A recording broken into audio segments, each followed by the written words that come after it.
అలాగే మచిలీపట్నం పార్లమెంట్ అభ్యర్థిగా బండ్రెడ్డి రాము గారిని ప్రకటిస్తున్నాం.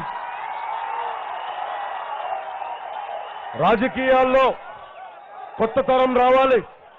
ఎంతసేపు వాళ్ళ కొడుకులు, వాళ్ళ నాన్నలు, వాళ్ళ పెదనాన్న పిల్లలు, వాళ్ళ చిన్నాన్న పిల్లలు కాదు, కొత్త రక్తం ఎక్కిస్తాం.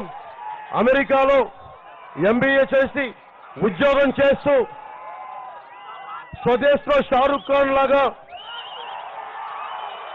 మన మచిలీపట్నం అభివృద్ధి కోసం పార్లమెంట్ అభ్యర్థిగా బండ్రెడ్డి రాము గారిని పెడుతున్నారు.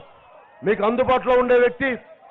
అందరూ ఇక్కడ ఎన్నిక విదేశాల్లాగా పారిపోతుంటే విదేశాల నుంచి మచిలీపట్నంకి వచ్చిన వ్యక్తి. ఆయనని సవినయంగా మీకు పరిచయం చేసుకుంటున్నాను.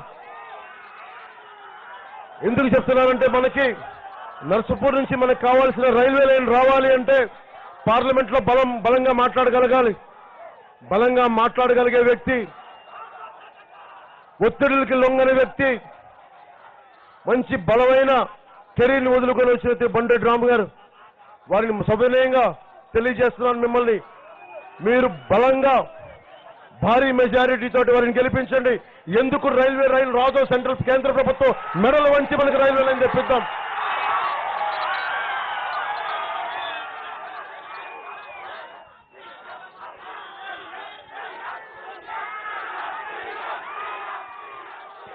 అంకెం శ్రీనివాస్ గారిని పెడన చాలా లాంగెస్ట్ లైన్, దాదాపు 80 కిలోమీటర్లు ఉంటుంది అనుకుంటున్నాను.